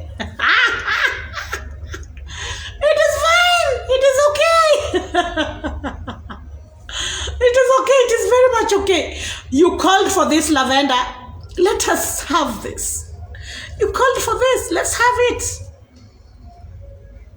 At least I watch the truth. Kikango ichaki chikri ko mori chaki de ketho nga machielo. Chutni. Monde gibo beda obed macho. Monde jothum. Kaeni rada. Tuolo nika jachien. Ketho od kofi man late. Nyasaye biro deal kodi. Nyasaye mineno ni. Why?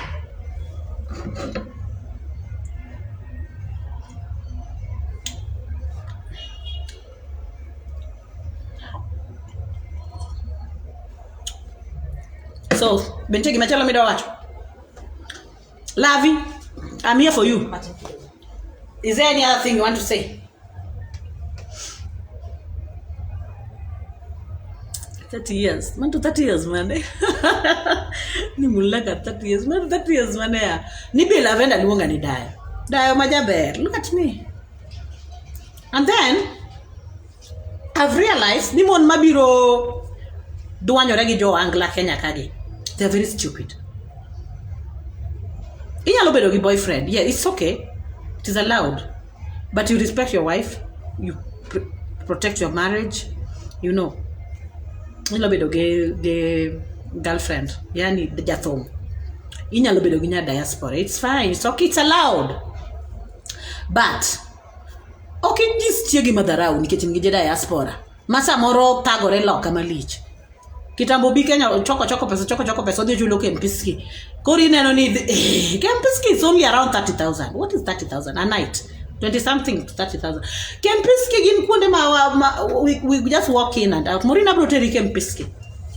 Morina, I'll tell you, I'll take you to Kempiski. They name there Kempiski. Giwe be a Kempiski. What is Kempiski? Yeah. Kempiski, yes, is a nice hotel. Very nice. But Jathum, is it so nice? Moromo kethodi. Is it very nice? Very nice. Ma ochot mitiagi matimo Norway.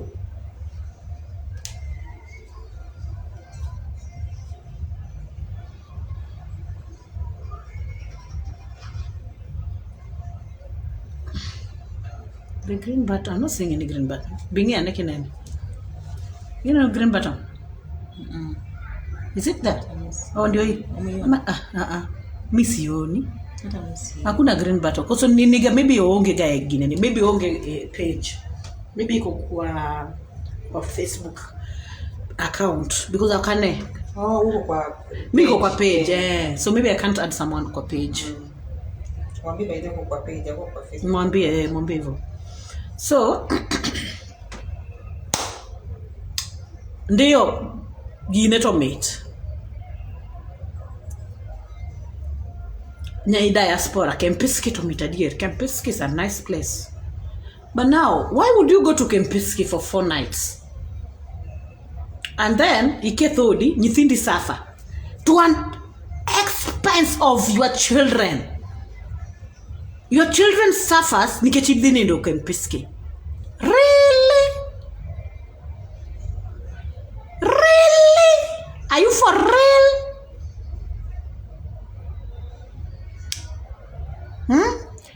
Oi, my phone. Si machiel ne matiyo go. To si machiel ne matiyo kode. So I'm not able to read your messages, guys. Just a minute. I'm not able to read messages, but I want to read the messages. So ndiyo mon gibro wuok diaspora gibiro Kenya gidhi chulo ni hotel idhi nindo kuro koro wiyo wil gi jaodi gi nyithindi. It's okay. Be wi konyi. Nyithindi gi jaodi iketho ne Kempiski. Really? Donge dini kona kata to adhi achul room Kempiski gi nyaringa. Dong dina atero kanyo kata mana Valentine moro. Dini one of these Valentines wadhi uru Kempiski. Naki surely. Nyaka wanind gi morin Kempiski. Maureen, I must take you to Kempiski. Winjo Nyeks. I have to take you there. I don't know live. I don't know live. I did I say well, it is late already. I don't know live. Guy live no this nyaka sadi sadi. Sare. Achieve 54. Sare. That's 3 hours. 3 hours. Oh my God, people. Thank you so much, guys, for watching. Watch. You really needed to watch this. Honestly, you needed to watch. You needed to watch this. Mondo unge the truth where it's coming from. Chanzo ya hii maneno yote ni Winnie kutumia coffee messages magi chat gi Maureen. Then messages magi chat mag Winnie gi coffee gi Maureen odine Winnie oro ne coffee. Ka Winnie osero ne coffee oro ne lavender. Ka coffee osero ne lavender. Mano according to mago statement mano miwa gi friend lavender. Friend lavender emano miyo wa story ni. As to Winnie kose oro to de Maureen kose winjo Maureen ogocho ne coffee Maureen ogocho ne Winnie ka penje to record. Kose record oro ne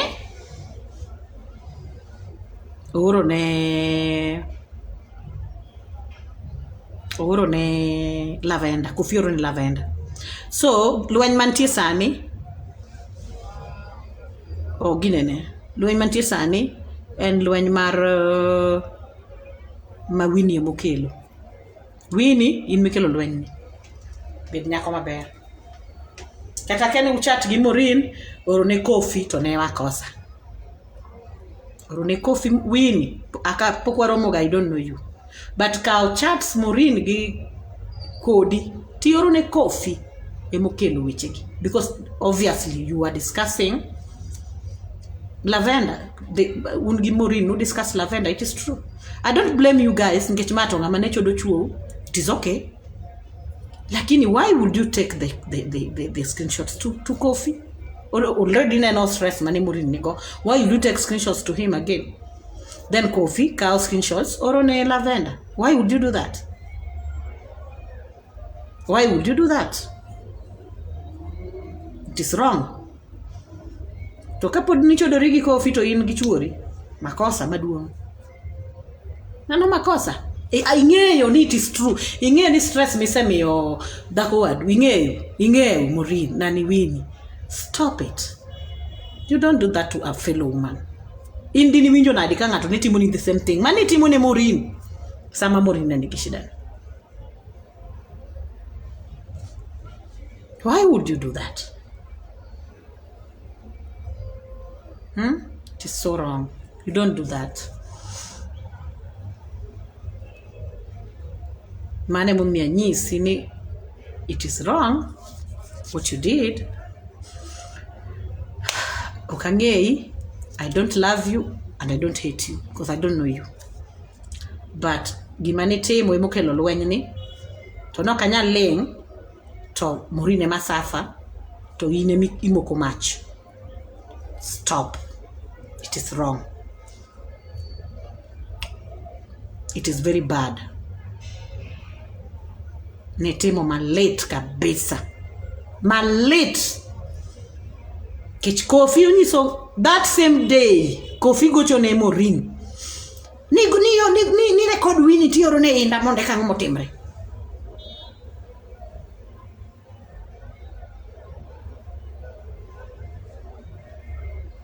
At the same time, Lavender post Facebook.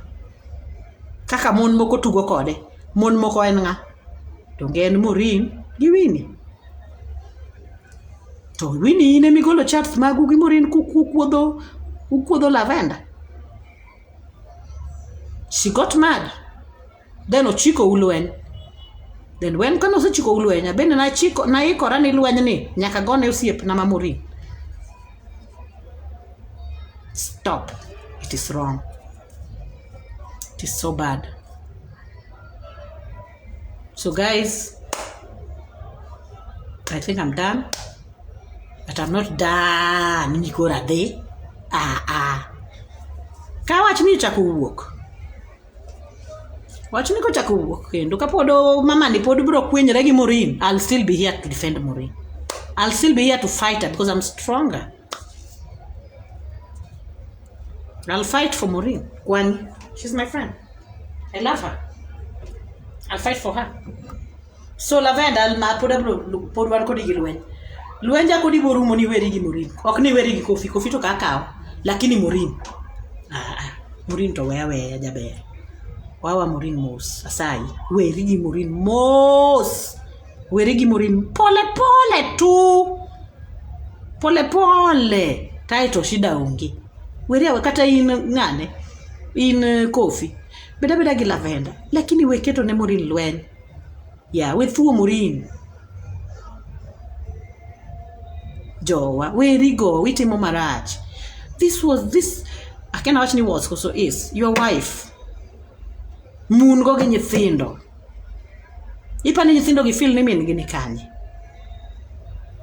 Why are you putting your children through all that torture, through all this stress? Nikech iluwo dhako ma is open to everyone. Lavenda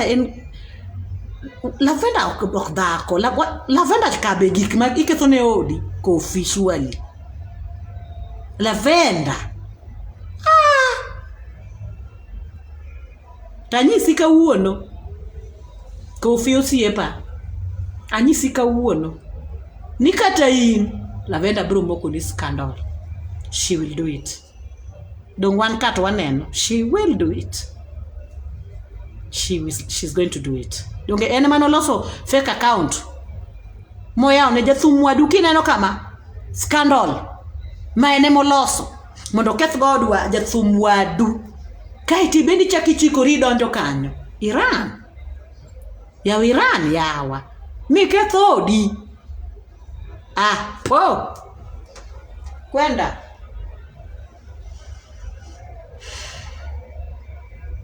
Anyway, I think I'm done.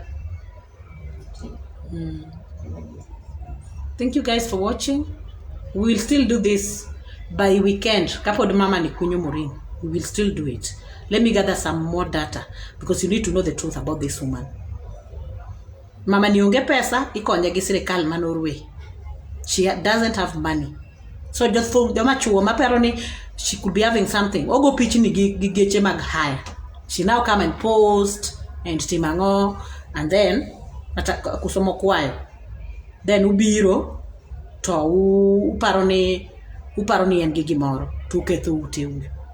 You will regret. Please stop it.